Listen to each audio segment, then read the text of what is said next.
So as a follow-up to today's weekly Tuesday webinar, I wanted to give you guys a little bit of an overview, some of the updates related to unemployment insurance. We've gotten a lot of questions about this, particularly related to employer experience ratings and unemployment tax charges. So as we all know, back in January, the Department of Labor issued an order effectively canceling all unemployment benefit charges from employer accounts and moving them to the New York State general account.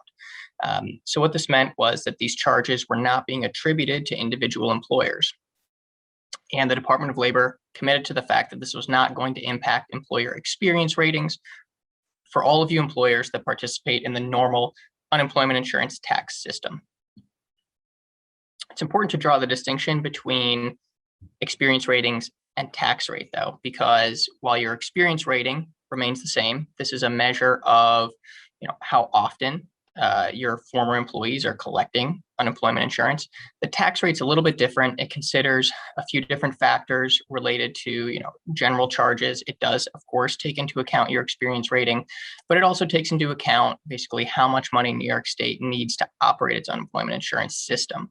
So because New York State, again, they committed to the fact that all charges dating back to March 9th of 2020 were not going to be attributed to employers and would instead be charged to the general account. This created a huge budget deficit because over the last 12 months, New York State has effectively paid out, they estimate roughly 38 times what they normally pay out in a single year for unemployment benefit charges. So this has caused a huge deficit in their budget. And now the general account is effectively in the hole for about $10 billion.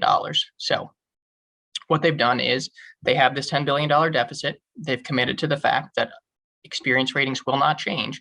So they've increased their tax rate to recoup that money and basically fill the deficit so they can cover all the unemployment benefit charges that have been coming in over the last 12 months and will continue to come in over the remainder of the pandemic. So practically speaking, what that means for you employers is, many of you who had a very, very favorable experience rating in prior years, you might have had a tax rate that was very, very low. In prior years, unemployment insurance tax rates have been in the ballpark of 0.6%. That was the lowest number that an employer could receive as a tax rate. And this year, unfortunately, they've had to increase that significantly. So now, again, an employer with an extremely favorable experience rating that is able to get the very lowest tax rate is going to be charged 2.1% for their unemployment insurance taxes. And an employer with a very high experience rating could be charged up to 9.9%. That's the maximum that they're charging this year. So again, what this means, your experience rating did not change, but they have to recover this $10 billion deficit so they can keep the unemployment insurance system running. As far as next steps for you guys, if you take issue with your tax rate, I would still encourage you to pay now, because technically, if you don't pay, that can be considered a misdemeanor that carries a fine and criminal penalties.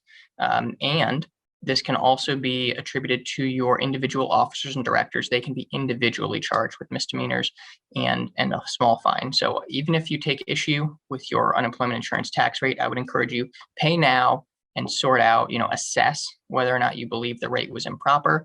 And there are steps that you can take to challenge that later. But for now, I would strongly encourage you to pay it so that you don't receive any criminal penalties. So that's what I have for you guys today. This is what we discussed on the Tuesday webinar. And if you have any questions, feel free to reach out. Thank you very much.